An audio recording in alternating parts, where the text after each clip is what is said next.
ये सत्र कुल 21 घंटे और 8 मिनट ये चला है। इसमें 8 विधेयक पास किए गए हैं।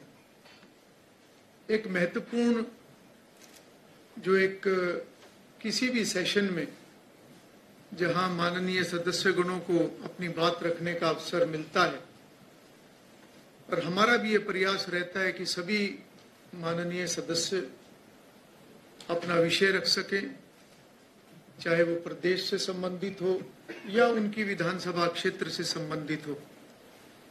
ऐसे शून्यकाल उनकी 3 बैठकें रही हैं, परंतु 3 बैठकों में हमने उसका समय बढ़ाकर 4 घंटे से अधिक समय हमने शून्यकाल को दिया, जिसमें 69 सदस्यों ने उसके अंदर भाग लिया और उन्होंने अपनी बात रखी।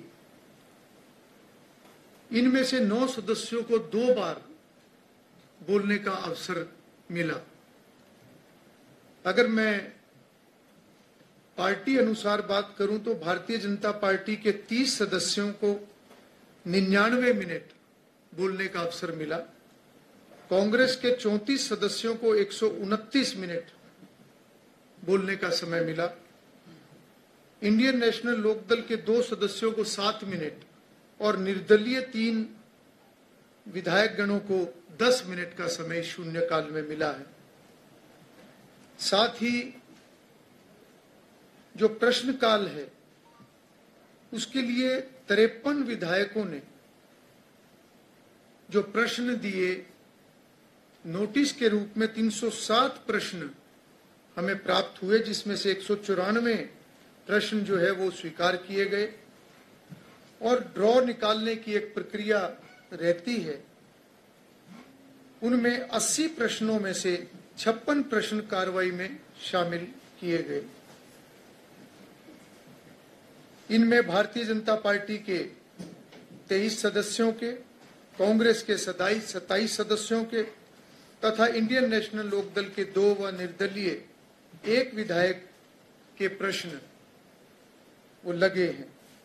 साथ ही अनस्टार्ड क्वेश्चन, जिनकी सदन के अंदर चर्चा नहीं होती परंतु उनका जवाब सदस्यगणों को सरकार द्वारा दिया जाता है, ऐसे 160 प्रश्न हमें मिले थे, जिसमें से 132 एडमिट हुए। 130 प्रश्नों का जवाब माननीय सदस्यगणों को दिया गया। इसी प्रकार से ध्यान आकर्षण सूचनाएं, जो एक बहुत महत्वपूर्ण डिवाइस हमारे विधायिका के अंदर होता है, जिसको कॉलिंग अटेंशन भी हम कहते हैं, ऐसे 40 ध्यान आकर्षण सूचनाएं हमें प्राप्त हुई, जिनमें से 5 विषयों पर 11 ध्यान आकर्षण सूचनाओं को हमने स्वीकार किया, जिनके ऊपर सदन के अंदर चर्चा करवाई गई। बहुत महत्वपूर्ण विषयों पर चर्चा हुई है, जैसे विभिन्न जिलों में जल भराव को लेकर ये एक विषय आया था। सीईटी परीक्षा की कार्यप्रणाली, उसके ऊपर सदन में चर्चा हुई है। धान की फसल में वायरस की समस्या, साथ ही कलेक्टर रेट में वृद्धि तथा खिलाड़ियों की समस्याओं को लेकर, ऐसे सभी विषयों पर सदन के अंदर चर्चा हुई और बहुत अच्छे सुझाव इन चर्चाओं के अंदर सरकार को मिले हैं और सरकार के द्वारा भी जवाब दिया गया। साथ ही साथ एक एडजर्नमेंट मोशन हमें 2 प्राप्त हुए, जिसमें से एक को अस्वीकार कर दिया गया था और दूसरे को स्वीकार करके उसके ऊपर 26 अगस्त को 3 घंटे और 35 मिनट तक उसके ऊपर चर्चा हुई। इस स्थगन प्रस्ताव में भारतीय जनता पार्टी के 7 सदस्यों ने भाग लिया, कांग्रेस के 7 सदस्यों ने भाग लिया, इंडियन नेशनल लोकदल के 1 सदस्य ने इसमें अपनी बात रखी तथा निर्दलीय 2 सदस्यों ने उस विषय पर अपनी बात सदन में रखी। ऐसे 17 माननीय सदस्यों ने अपना विषय वहां पर रखा और मुख्यमंत्री जी ने 67 मिनट उसके ऊपर अपना जवाब दिया।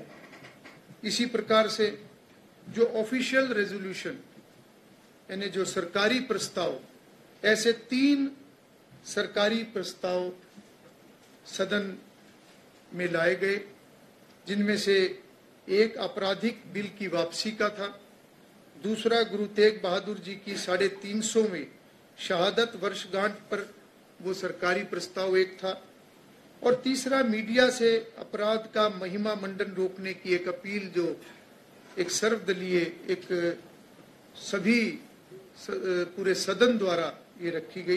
तो ऐसे 3 ऑफिशियल रेजोल्यूशन सदन के अंदर आए हैं। साथ ही 7 बिल, और उसके अलावा मैं विशेष रूप से बताना चाहूंगा कि इस मॉनसून सत्र में जो 4 सिटिंग रही, इन 4 सिटिंग के अंदर 1585 दर्शक उन्होंने विधानसभा को विजिट किया और उन्होंने सदन की कार्रवाई को देखा है।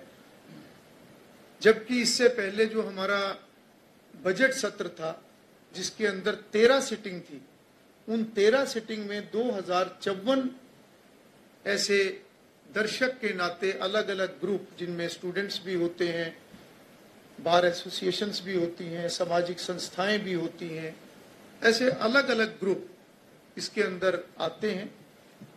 तो एक बहुत बड़ी वृद्धि इस बार हमने ये देखी है कि सत्र की कार्रवाई, सदन की कार्रवाई को देखने के लिए इतनी बड़ी संख्या में लोगों का आना, मैं समझता हूं कि एक प्रयास लगातार चल रहा है कि एक विधायिका के प्रति लोगों के अंदर जागरूकता बढ़े, उनकी रुचि